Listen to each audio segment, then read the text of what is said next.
right. Okay. Good morning. Welcome to day 2 of our Internet 2.0 conference.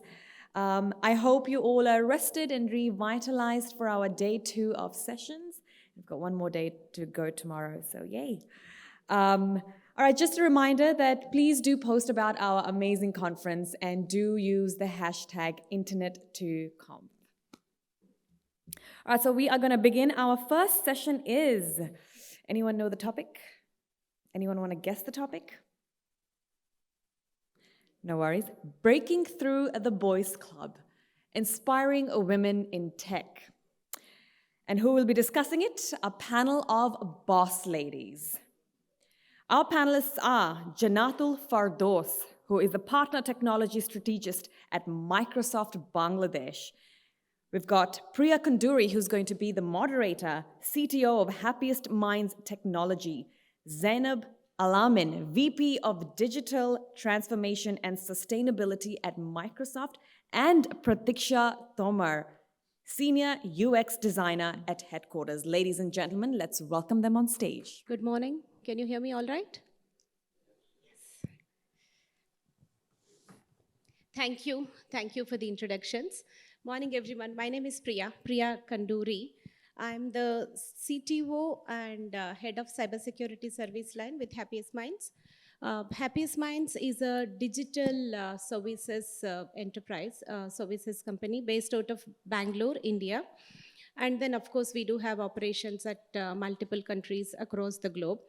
My role as the CTO for the infrastructure and security service line involves defining new solutions, specifically focusing on solution accelerators and platforms, and how do we make the services better and faster and optimized for our customers, and also keep them on the edge for advanced threat protection and threat prevention.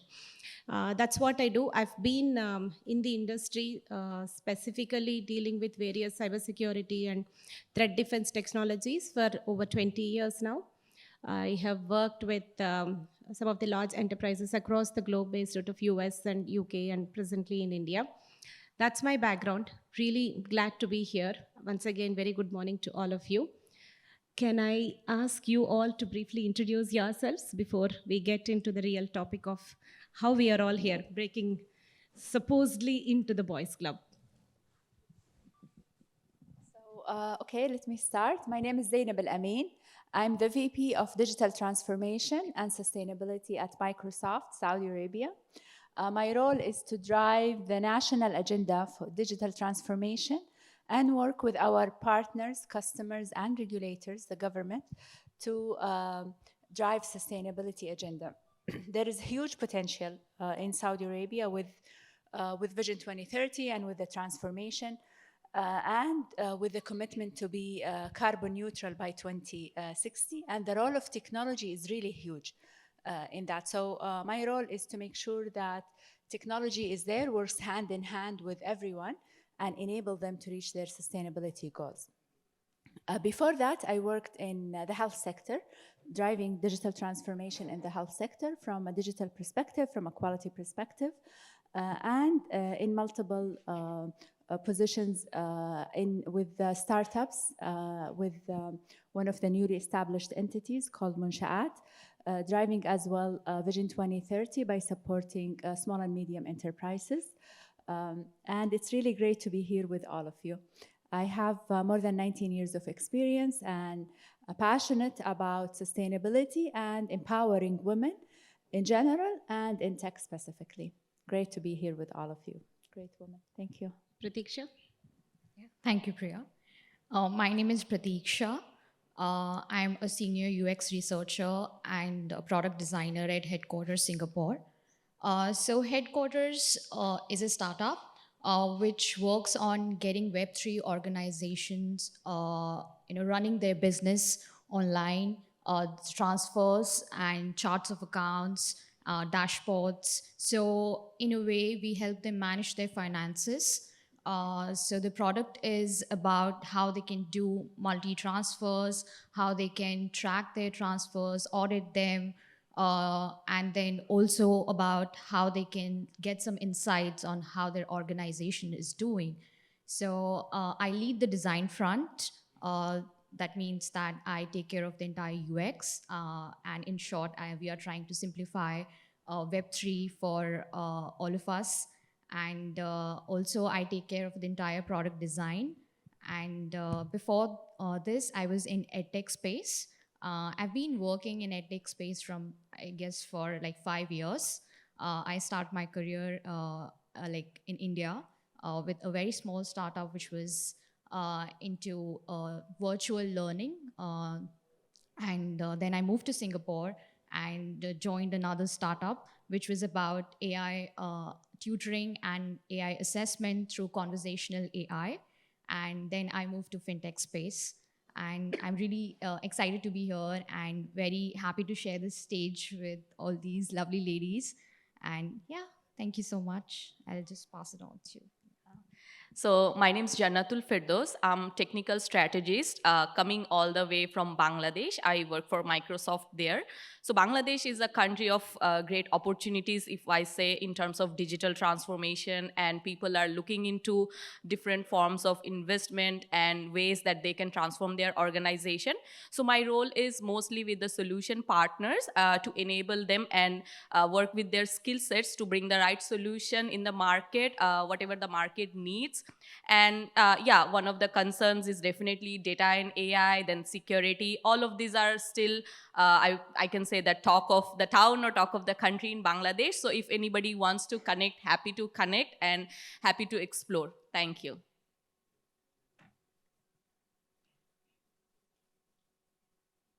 Thank you.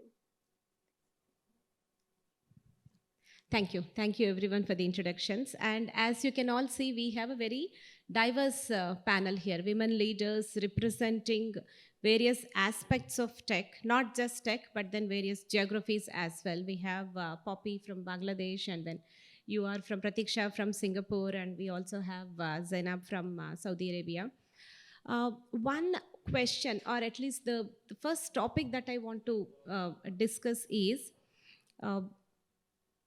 whether it's a boys club or not, tech is still not the default choice for many women while you are planning your careers, or even as an education background, it's not something that is encouraged by default for women. So would you like to talk about your experiences, maybe more from an educational background, and what sparked your interest to get into tech? And then how has the journey been so far? Was it easy? Was it natural? Was it something that you always wanted to do? Would you like to throw more light into those aspects? Do you want to start, Prateeksha? Yeah, sure. That's a great question. I'll start with the very first question you asked. Do I think if it's a boys' club? I think it's a matter of perspective for me. I really don't think it's a boys' club, because when you call something a boys' club, that means that only boys can join, or there's like a manual out there that only like boys can be here and girls cannot enter, women cannot enter. So I don't think that. Yes, currently it is male dominated, but the opportunities are open for women. It's up to us and others around us to support the idea, and we should have that energy and that kind of drive to get into it. So that has always been my perspective. And my journey started from actually school itself. I was very fascinated, about coding and all those app development and everything. And I started like when I was in school itself, and it interested me so much. And at that time, I did not know how it impacts the society. It was just about the fascination that I want to do it, right? So yeah, I started that, and then when I went to college and did some projects and internships, that's when I realized that it actually affects the society as well. It's not just normal, you're just building something and it looks cool and all that, but it actually affects the society and actually makes the things simpler for people.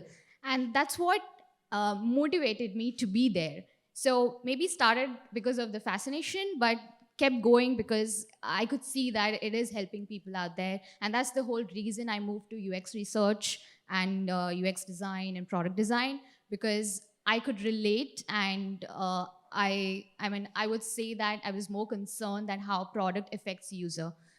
And the journey has been luckily very smooth because I was surrounded with very supportive people, including my family.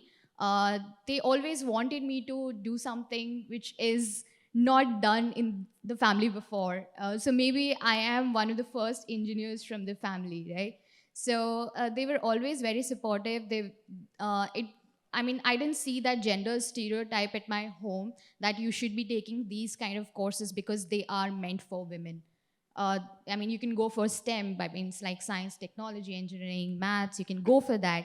And you should pursue all this. And yeah, and then even in college, I was surrounded with actually many boys because maybe most of the time I was the only girl in the room, in hackathons or maybe like geek clubs. But uh, they never pointed out my mistakes. They were always out there to ask my opinions, and they always encouraged me. And they were the reason, I feel like one of the major reasons I got so much interested in technology and I started doing it. So yeah, and after that, I think I've received a lot of encouragement throughout my career. In past 6 years, I've seen many women around me who are leading the companies. I mean, worked with like two startups. They were led by women. So I've received the inspiration around me itself. So yeah, so I think, yeah. So again, like I said, that the journey has been smooth for me, and I don't think it's a boys' club, not anymore, at least. Not anymore is probably the right answer. My personal experience when I started 20 years ago, it seemed like a boys' club. Doesn't mean it was exclusive to boys. It was kind of a boys' club, and women were severely outnumbered back in those days. And it still applies to the field that I am in. I am into cybersecurity, which is which probably has about only 10-15% women. Somehow women don't pick this field as a career of choice, maybe because of the nature of the work in this field. It's a 24/7 kind of field. You always have to be on your feet. Threat defenses have to be always effective. There can be an attack anytime during the day or over the weekend, and we are suddenly called in and you all hands on deck kind of a thing. So somehow there are not many women here. That doesn't mean that I didn't receive the kind of support that I needed. That has not been a challenge, but yeah, some fields kind of have the perception that it's a boys' club, and somehow women tend to stay away from it. And I am in one of those fields. But yeah, like you said, it is a perception. It is a perception, and it's for all of us to definitely break. How has your experience been, Poppy? Yeah, Do you so say it's a boys' I'll club? maybe add a little bit of local context here. Yes, please. So back maybe 10 or 12 years ago when I started my journey. So I could see that, yes, I was the only system engineer in my team, or maybe during interviews, I was getting weird questions like, when am I going to get married? And also, I think so. It's not a boys' club, but it's kind of a cultural thing as well. It's kind of a assumption and hesitation that if I take a lady or a woman into the job role, what are going to be the consequences? And the assumption comes on with years of roadmap that what's going to happen, when am I going to have a backup plan and all. So for me, alhamdulillah, I had very progressive parents.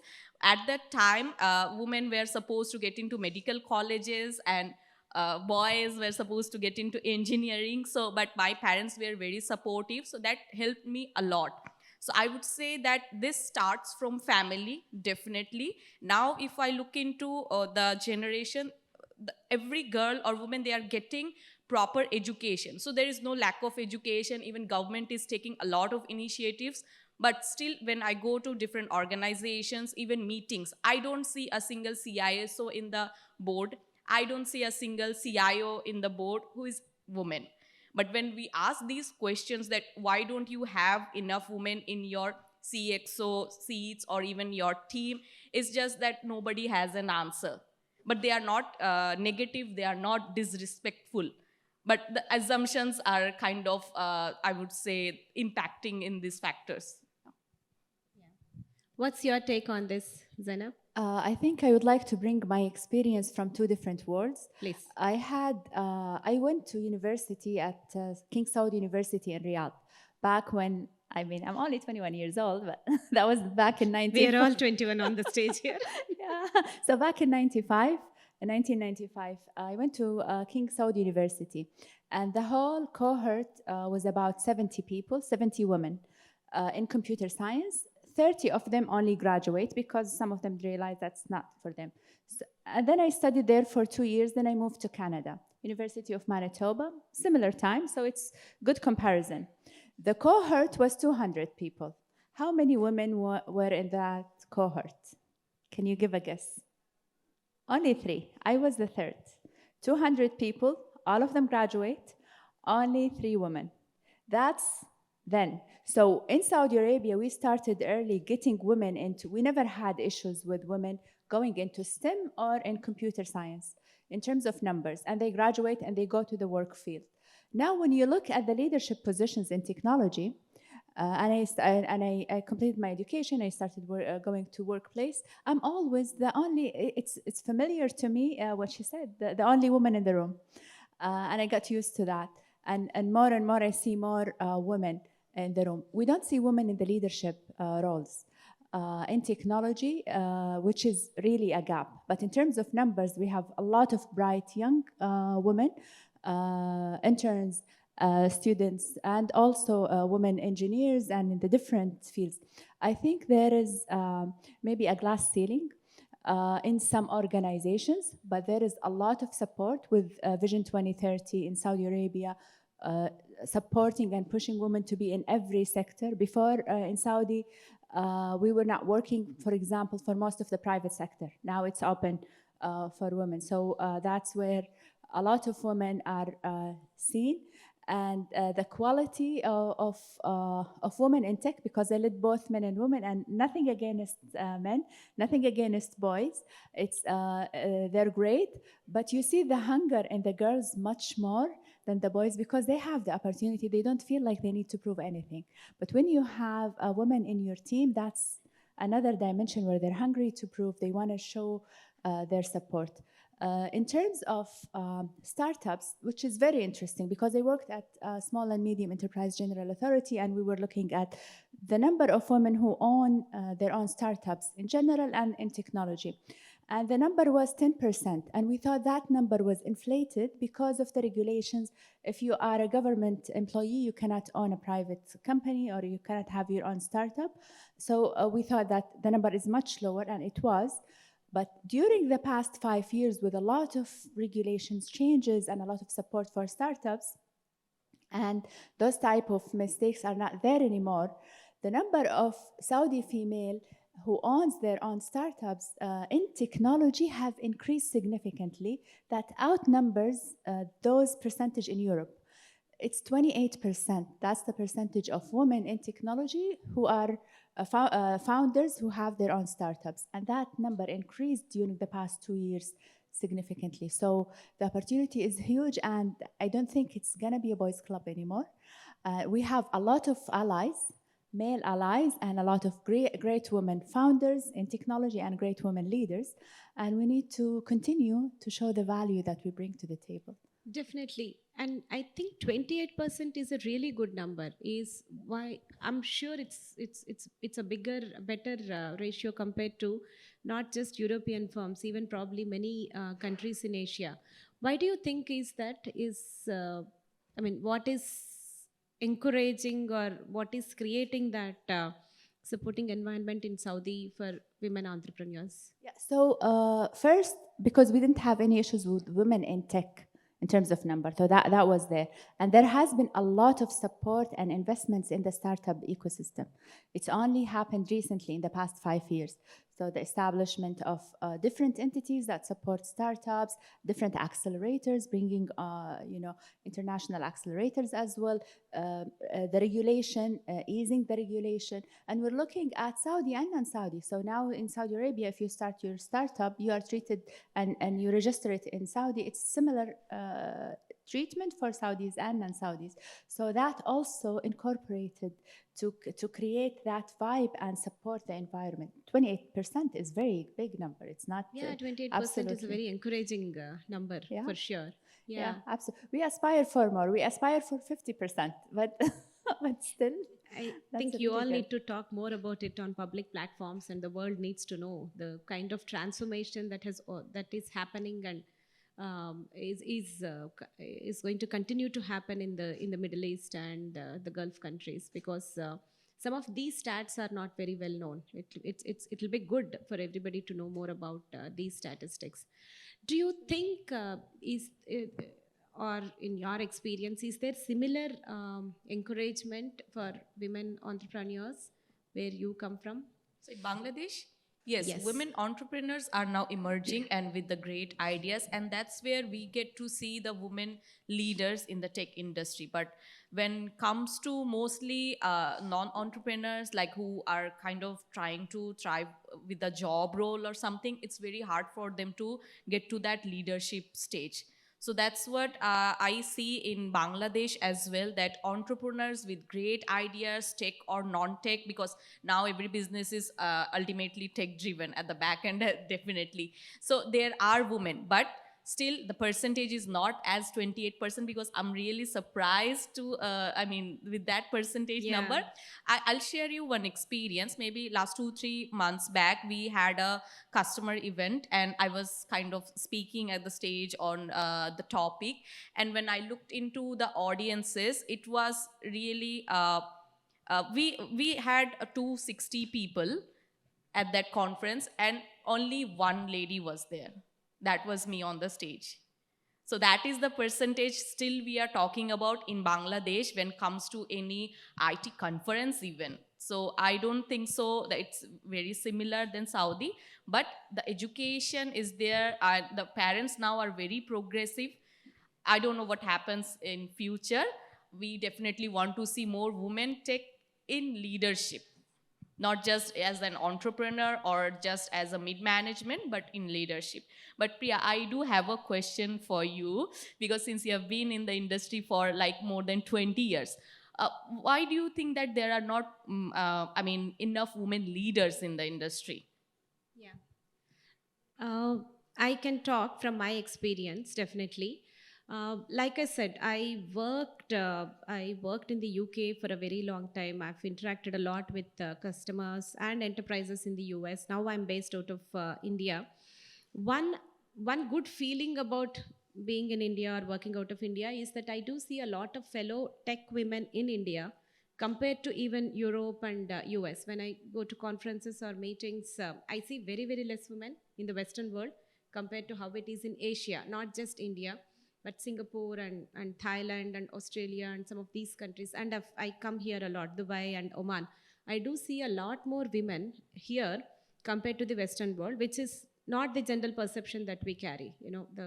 Maybe it's the competition, maybe it's the ecosystem that we have here, and maybe the encouraging circumstances right from colleges and our own families and the government, that there's a lot more women here. And yeah, like you mentioned, more than 20 years in the industry. Even today, at least Indian statistics say that there is only about 5 to 7% women in the mid and senior management roles. But that ratio doesn't really add up when you look at the number of women who graduate in India. It's almost 40 to 50%. You studied in India. That's the kind of percentage of women who graduate.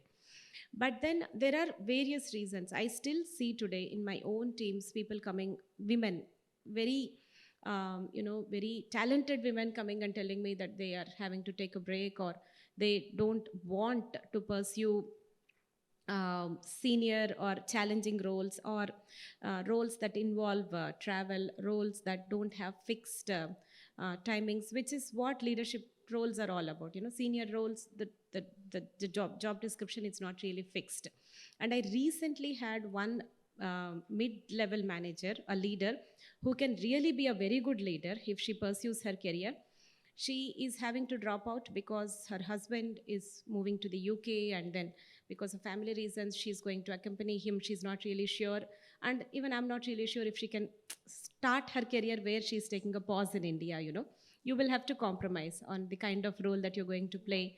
She doesn't even know the tech market situation, especially cyber tech market situation, where she's going to go in the UK.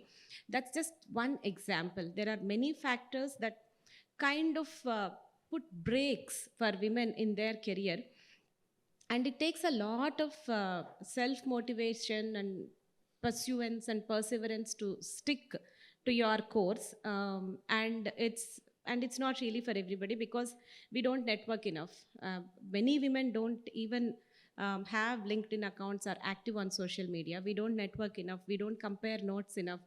uh, the way you have a tech boys club, there's not really a tech girls club where you can go and interact and learn from experiences. We don't much believe in the concept of having a mentor, and we have uh, problems asking for help, which is not a good thing. Everybody needs help at some point. Everybody needs to have that kind of ecosystem. These are the reasons that kind of stop women from progressing from the starting levels to mid levels in the career, and mid level to leadership. It's not really, at least where I come from, it's not because of a glass ceiling or anything. Opportunities are equal, opportunities are plenty. Definitely in the tech field, opportunities are equal and plenty. But it's the ecosystem where you don't see many women, and you tend to think it's not possible. It's not because someone is telling us, but then you start telling yourself that because you don't see many women at these leadership roles, you tend to think it's not for you. But that's changing quite a lot now compared to 20 years ago to now. I also used to be the only woman in the room 10-15 years ago, but now I see many women wherever I go, more in the Asian side of the world or the east side of the world than the west. But that's all good to change.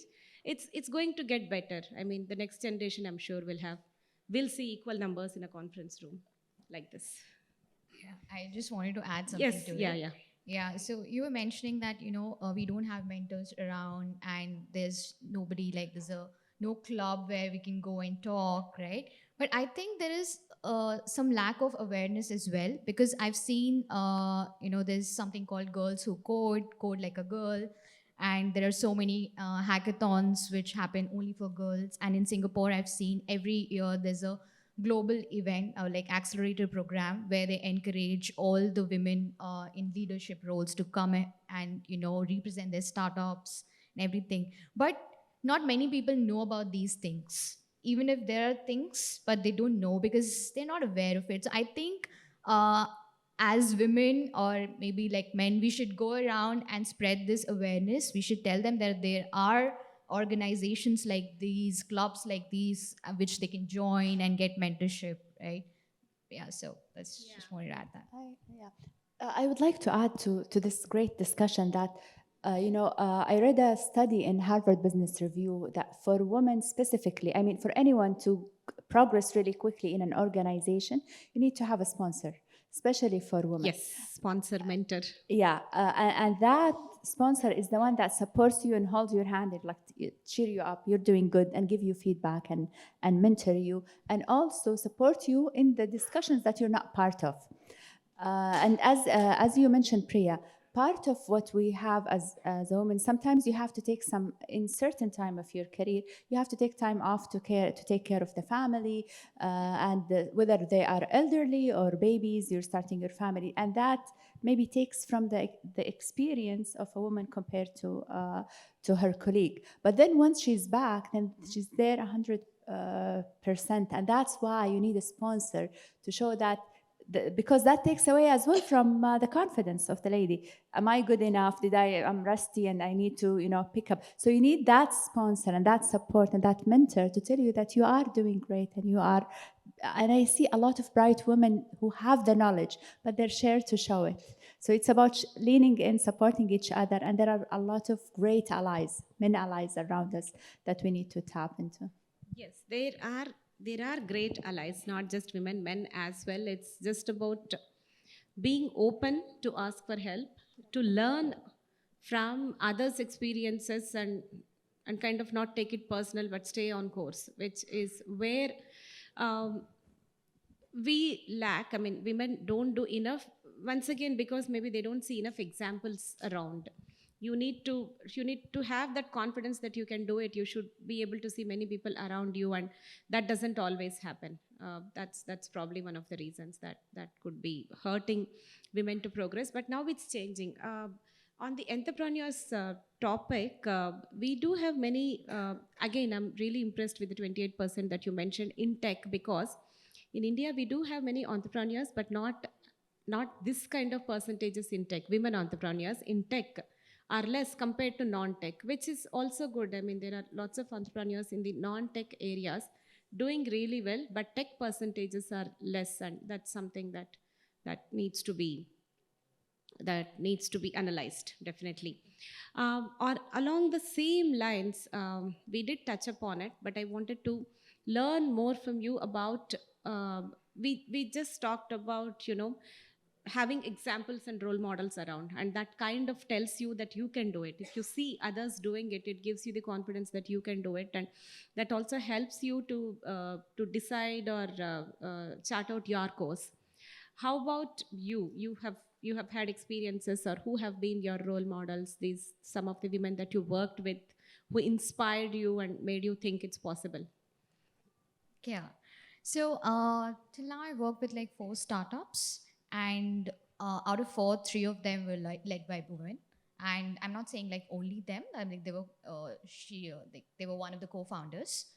And I started my career with a startup which was led by women. And because it was like, I mean, I was just entering the industry, and I could see her do stuffs and talk about tech, even though she wasn't technical. I mean, her background was not technical, and she used to talk about products and technology, and she was so inspiring, and she would come with so many great ideas, and everybody will listen to her. But there was a part of the team who would respect the other co-founder who was a male more than her, because they would think that she might not have great ideas, or maybe whatever she's saying might not be true, so they'll go back and validate those things. But the way she handled those situations really inspired me a lot. And she did not let all of that affect her mindset, her thinking process, and her motivation to move ahead. And the edtech startup I was working with is again led completely by a woman. And the company is actually known by her. I mean, people don't know the company more than they know her, right? So they don't say that, oh, you're the one who works here, you're the one who started this. But she's just known for her own skills, her own ideas, and the way she represents herself everywhere globally. And the company comes next.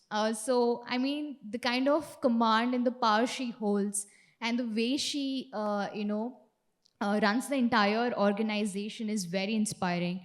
And I was really impressed that for I think 15 years of her career, she was not into tech at all. She was from non-tech background, and then she decided to move. And she said that it was a smooth transition for her, because she interacted with a lot of people who were in that industry, and she gained a lot of knowledge in those 15 years. And then she decided to move, and she is doing really, really well.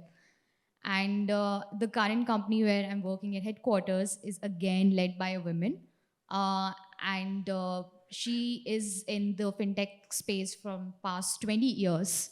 And she decided to do something on her own, and she just went and spoke to some people. She found some like-minded people, and then she's like, why don't we start something?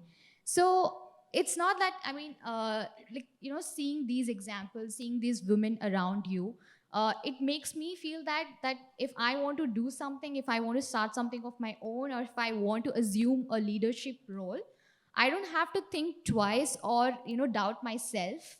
And I don't need a validation from others to ask if I can do it or not. All you have to do is go there, believe in yourself, have that self motivation, and just do it. You might fail, and that's okay. Because nobody, not even men, they don't succeed in the first go, right? It's not like that, right? So it's okay to fail, but you just have to keep trying and keep believing in yourself. So that's what I've learned from them, and that's what drives me every single day. Yeah, it's perfectly okay to fail. Men also fail. Thank you. How about you, Zainab? Who have been your women who inspired you or been your role models, mentors? So there are a lot of great women that are inspiring me, and by looking at them, you really get inspired. But the one that is really prominent is Princess Rima bint Bandar.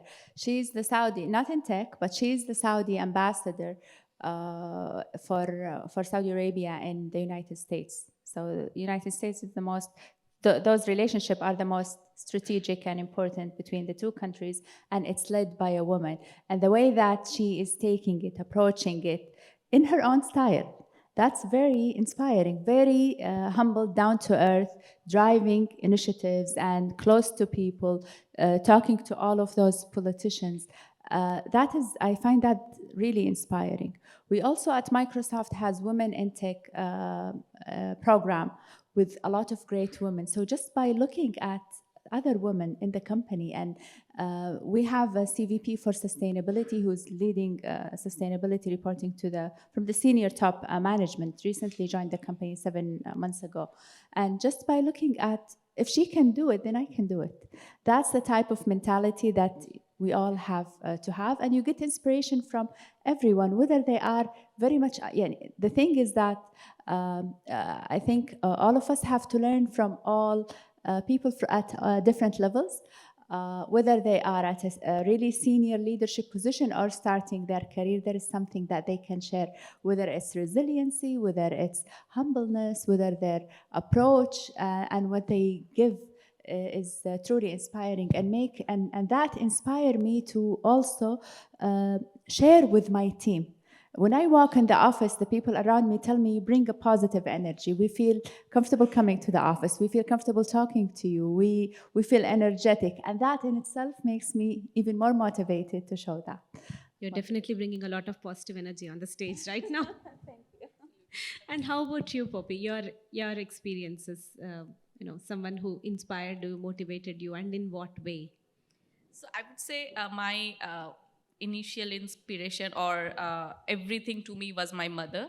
So because she was a homemaker, but she was very, very progressive, and she always used to motivate me, kind of push me. When I get into a job, I mean, at the very initial level, I used to come and share that, Mom, there is no woman, there is no girl in my team. How do I communicate? How do I work with them? I can't be in this job for a long time. And she used to kind of motivate me that what's wrong in that. You have your graduation, you have your brains, go work with them with your brain. And then she used to kind of motivate me to be confident enough to step up and in helping others, and also kind of have the courage to ask for help.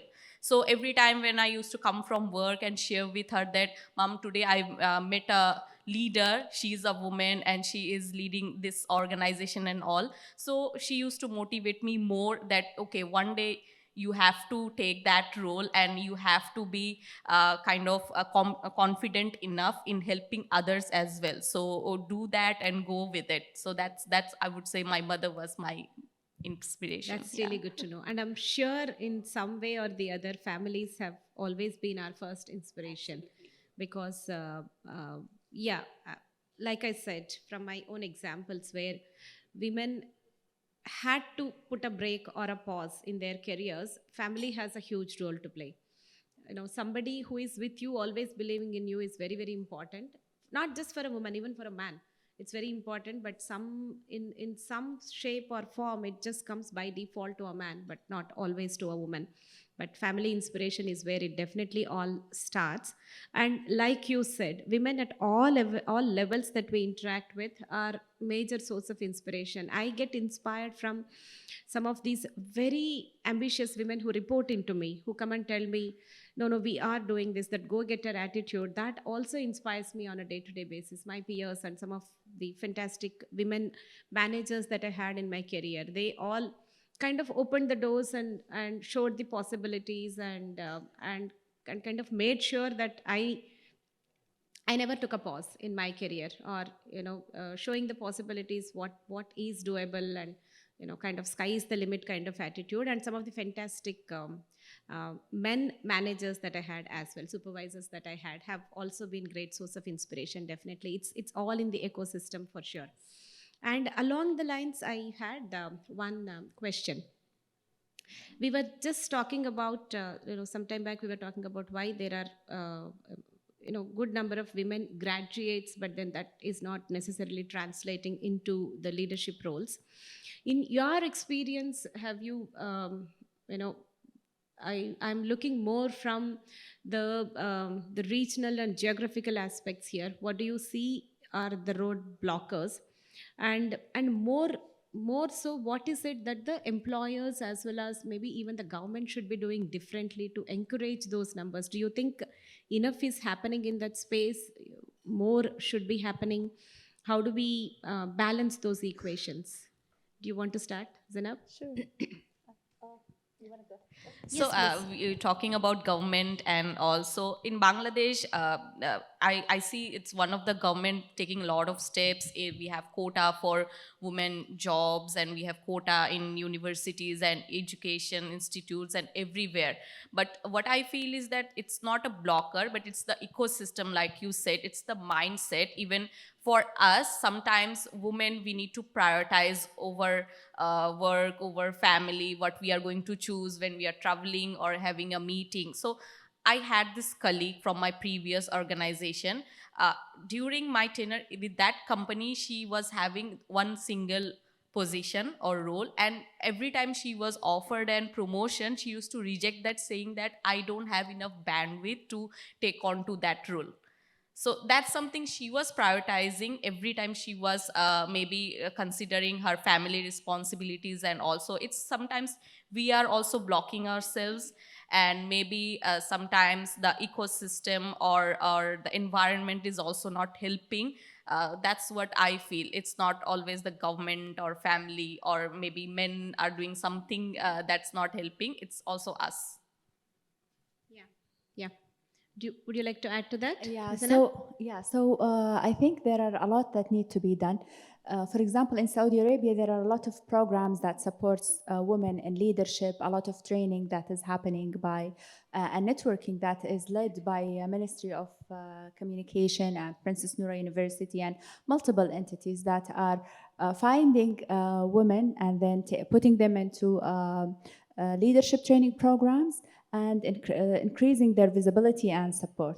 And that is good. It's another thing is also encouraging having women in leadership position, but that need to move to another level where there is maybe a quotation regarding the percentage of women in leadership position, which will, because if you are a leader of an organization, you will default to the easy choice. And the easy choice, if you have men around you, it's easier to talk to men. You've been working with them a while. Maybe this one has the specific connections that you can tap on. That's the easy choice. While if there is a quotation where you have to have a woman, then you will start thinking hardly and take a bet on someone, because it requires taking a bet. You will not find someone who's ready, especially with the small number of women who are moving to the leadership position. So I think that is very necessary to happen by government. On another thing regarding, I don't know if it's a challenge or something that I can see coming down the road, also from another Harvard Business Review study, is that there is a pay gap between men and women. Of course, it's globally. In Saudi Arabia, we need to look at studies, does that exist or not? Because most of the majority of work, if it's school or so teachers or physicians or others, they're always, the pay is similar. But once you get into the private sector, it depends on your ability to negotiate. And what this article is quoting is that women who negotiate their salaries are perceived to being aggressive, versus men who negotiate their salaries are perceived to be strong. So in order for a woman to negotiate her salary, she needs to position it in a way where, you know what, this role requires that type of negotiation skills, and this is what you require, so that's why I'm negotiating with you. And that requires a lot of thought and training from women, and also a lot of guts. So that's another challenge that I see coming down the road, and maybe we don't want to inherit what the Western world or the rest of the world have in their plate. And it's not just for salary negotiation. That's a very interesting point that you brought up. It applies in many aspects of work life for women. This I've seen in my own experience as well. The way woman is perceived in the same situation with the same response compared to a man is always different. Uh, and now things are changing now, but again, going back by 10 years, a woman to be successful was expected to behave like man. You have to be aggressive, you have to be shouting, you have to be in control, you cannot show your emotions, you cannot cry at work, no sympathy, no empathy. That's how it was. So if we also turn into men, there are already enough men. We are there at workplace to bring in the balance and our natural aspects and instincts that we bring in. That's how we are supposed to balance the system, and that's what I tell the women that I mentor and the women that report into me. I tell them, we are what we are. We are here for what we bring onto the table. We are more emotional than men, and that's okay because that's what's been working. We bring in the aspects, the being articulative, being emotional, being more expressive. There's nothing wrong in it. We don't have to be men to be successful. Men can be successful being men, and women can be successful being women and being what we are.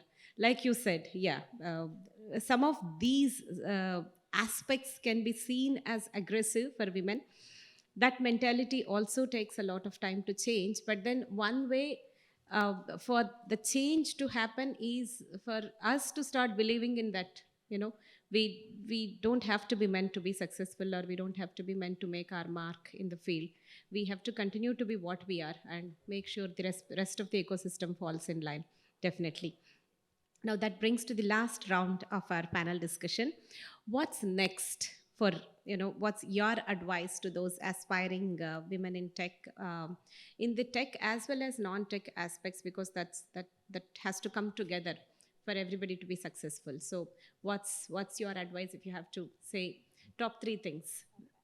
So for me, I would advise them to find a mentor, very important, and a sponsor inside the organization and a mentor outside. That will allow them to see the full picture and believe in yourself. Don't have self-doubt, and the continuous blame, because we always say we didn't do enough, we didn't do. Forward that energy into improving yourself without having regret of what you've done, and without that guilt feeling, because we do have a lot of guilt feeling, and that is not positive. Change that. So being positive and surround yourself with the right people, men and women alike. You, Prateeksha? Yeah, a lot of my advice has some intersection with what Zainab mentioned, but I just wanted to add that you don't have to believe that you have to choose things. And because, for men, it's not like you have to choose one of these, right? So it's the same for everybody. Never think that you have to choose one. You always have the opportunity to choose both, and you have that talent and have that skill to manage both, whether it's career or home or anything, right? So don't fall for that.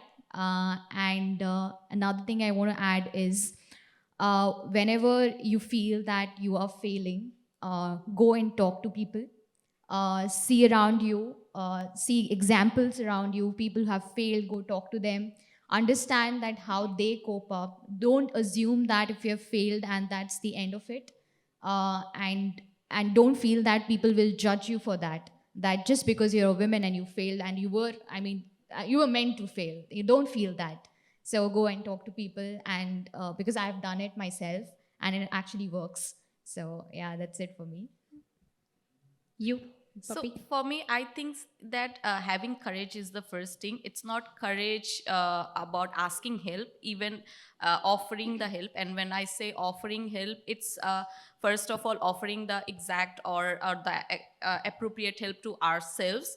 Because once we help ourselves, we can take others with us. What we do is, I see, we try to take everybody all together. We try to take the family all together with us in our career also. So first we need to help ourselves, and then we can maybe carry everybody else and help them, and definitely be proactive in offering help to others and asking for help from others as well. So that's my advice, that we need to be courageous enough to ask for help and offer that help. We need to be always keep on learning, and learning, by the learning I don't mean always the technology learning, but learning from experiences, learning from leadership, learning from everything around us. So that's something it needs to keep on going. Yeah. Fantastic. So, just to sum it up, or some leaving closing remarks or thoughts that I would like to leave from what you all mentioned is one, look for a sponsor within the organization as well as a mentor outside the organization. Seek help. Do not hesitate to seek help. Uh, Realize when you need help and definitely seek help. And offer help where it's important and where it's relevant. And most importantly, it's okay to fail. But then I would say, if you're failing, fail fast, and be with the right organization for the right growth. If you think the ecosystem is not supporting it, then it's okay. You don't have to struggle and make things happen and make things come together. It's okay. Be with the right organization. Surround yourself with the right mindset of people who grow and help you grow as well. That's just to sum it up. Anybody has any questions? We are almost in the last 1 minute of the panel. Yes, please. Well, it's been a really wonderful panel discussion, and thank you very much Thank you. for getting lots of insight. Only one thing I would like to add here, that it's a ratio that we were talking about in the leadership tech. So it's also like there is a grassroots that comes, like how the seed grows. And if I talk about the India as well as the US and Europe, majority of the academic side, the girls, they take less interest in the engineering, and that's how they grow into the technical role. So I wanted to know your views on that, because I think that will be one more respect to add into it, getting like more awareness. They can take the engineering as a career, and then they can grow in the tech leadership. I can add to that first, and I'm sure if you have any thoughts, you can add. I do agree with you. Less women tend to prefer education in tech, but that's changing now. As we go to campuses and we hire off-campus recruits from engineering colleges, IIT, and tech institutes. There's good number of ratio balance now. Not compared to how it was when I did my engineering, for example.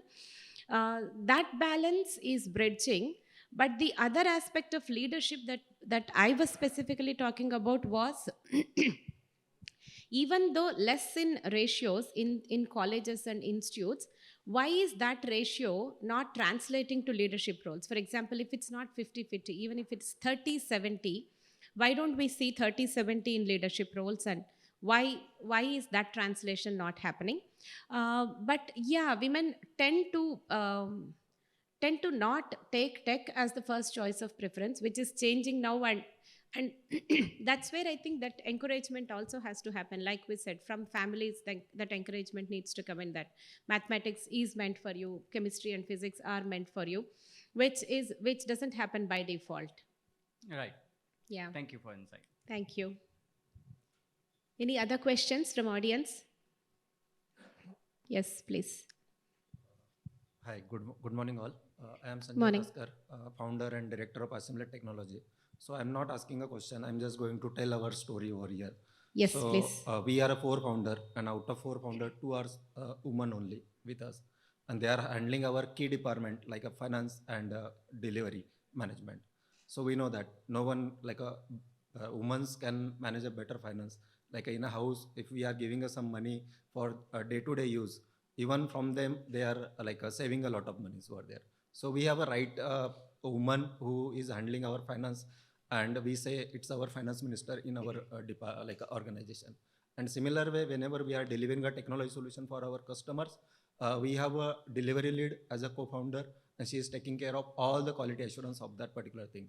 So till the now, we haven't, like, we don't have a sales department with us as of now. But whatever business we are getting through a referrals. Now, why? Because we are delivering a quality. And who is handling that quality? That's woman.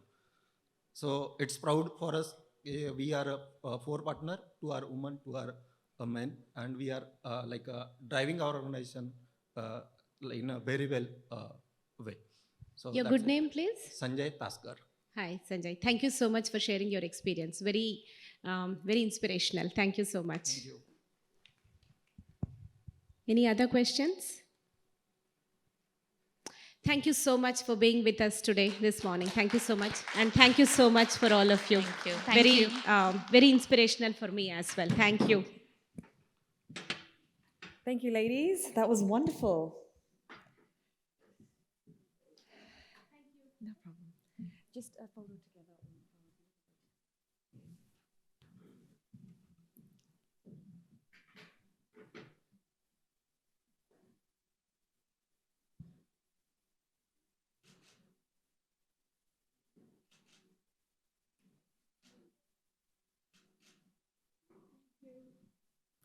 Thank you. A round of applause for these fabulous ladies.